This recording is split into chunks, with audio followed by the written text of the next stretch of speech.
Boa noite, irmãos. Que a paz do Divino Mestre nos envolva e nos fortaleça para que façamos a nossa parte na engrenagem da vida, respeitando e seguindo os desígnios de Deus, de Jesus, os ensinamentos desse nosso Mestre querido, que tantas lições nos trouxe. Hoje falaremos de um discípulo diferente, né? Hoje, no segundo momento, que a gente está fazendo esse apanhado aí sobre os discípulos de Jesus, os apóstolos. Então, hoje a gente vai falar de uma pessoa, uma personagem diferente, pela sua maneira de perceber a vida.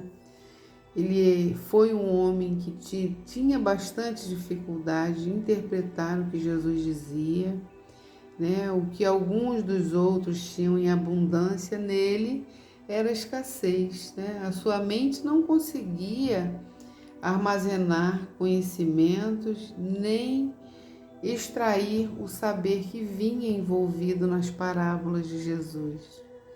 Era preciso a cooperação dos outros e ainda assim ele precisava de algum esforço para entender. Olha, meus irmãos, que maravilha, né? A gente vê as maravilhas de Jesus. Ele não escolheu nenhum doutor, né?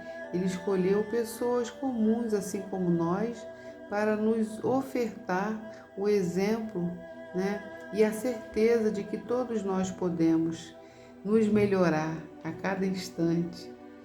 Então vamos falar de Judas Tadeu. São Judas Tadeu, ou Judas Apóstolo, é considerado um dos 12 apóstolos de Jesus. Seus outros nomes são Judas Tadeu, Judas Lebeu e Judas, irmão de Tiago. Lebeu e Tadeu significam criança do coração. Filho de Alfeu e de Maria de Cleófas, era irmão de Mateus e de Tiago menor. Alguns relatos dizem, né, porque as informações assim são muito contraditórias. Então, alguns relatos dizem que ele era um homem de belos traços, porém de tendências grosseiras. Mas, apesar disso, ele tinha um coração simples e bom, né, como o nome dele dizia, que era criança do coração. Então, existem relatos que ele era filho de Tiago maior, tá vendo uma contradição aí? Porque em alguns evangelhos está escrito, né? Judas, filho de Tiago. Nesse caso, ele seria sobrinho de João Evangelista, né? Mas a leitura feita pela maioria e também contida na epístola de Judas é que ele seria irmão de Levi, né? De Mateus e de Tiago menor, filho de Alfeu e Maria de Cleófas. Nesse caso, ele era primo de Jesus. No livro Boa Nova, Humberto de Campos relata no capítulo 5, né, quando ele discorre sobre a origem dos apóstolos, as cidades onde viviam. Ele diz Levi, que era Mateus, né, Tadeu e Tiago, filhos de Alfeu e sua esposa Cleófas, parenta de Maria, eram nazarenos e amavam a Jesus desde a infância, sendo muitas vezes chamados os irmãos do Senhor, à vista de suas profundas afinidades.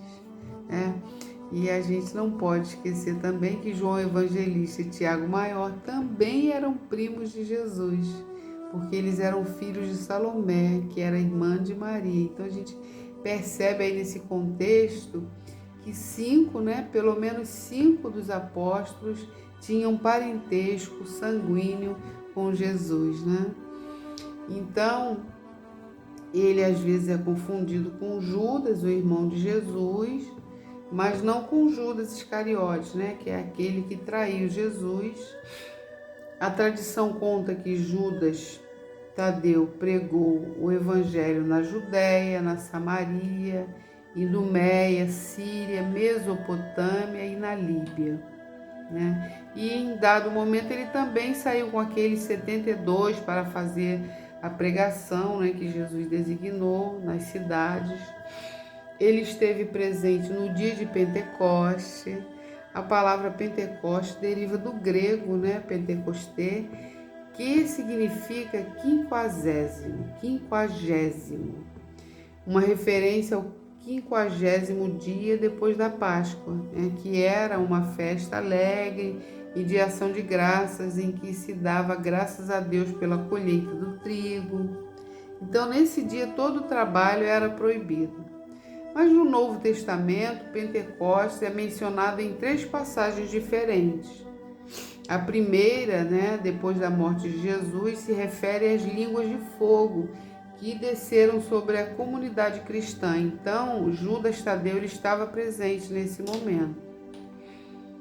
Então, era a primeira depois da morte de Jesus, né, que os anjos falavam em línguas de fogo, enchendo-os do Espírito Santo, e eles saíram a pregar em diversos idiomas, sendo por todos entendidos, né? Judas Tadeu é considerado o santo patrono das causas desesperadas e perdidas, né? Então, quando as pessoas estão com uma causa assim muito difícil, elas recorrem então a São Judas Tadeu, né? Que ele é considerado o patrono dessas causas pela Igreja Católica Romana. Então, de acordo com a tradição, Judas Tadeu teria sido martirizado a golpes de lanças, machados e porretes. Isso aconteceu, segundo a história, no dia 28 de outubro do ano 70 da era cristã, né? Depois de Cristo, junto com Simão o Zelote na Pérsia. Suas relíquias se encontram supostamente na Basílica de São Pedro, em Roma, para onde teriam sido transladadas, né? E são adoradas até hoje. Sua data comemorativa pela Igreja é 28 de outubro. Não existem muitas narrativas a respeito desse discípulo, e nas poucas que estão disponíveis há sim muitas controvérsias, né? Muitas discrepâncias.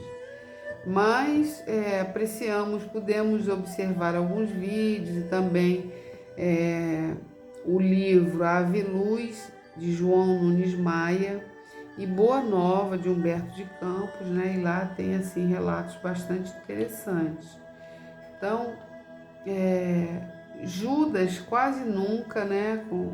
Ele quase nunca interrompia os discursos de Jesus com perguntas, como fazia Pedro, né, e outros discípulos mais entendidos das situações, que tinham uma maior perspicácia, né, melhor entendimento. Ele entendia pouquíssimo sobre as discussões filosóficas e sobre os debates teológicos dos seus companheiros apóstolos. Mas ele se rejubilava por ser vinculado, né, àquele grupo de homens que ele via como homens assim poderosos, de certa forma, por estarem ao lado de Jesus. Então, Judas Tadeu tinha pouca percepção da vida espiritual, mas ele tinha muito interesse nessas questões de mediunidade, né?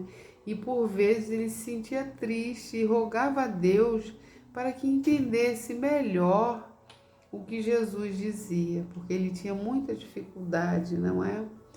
Então a gente vai dar continuidade no próximo vídeo.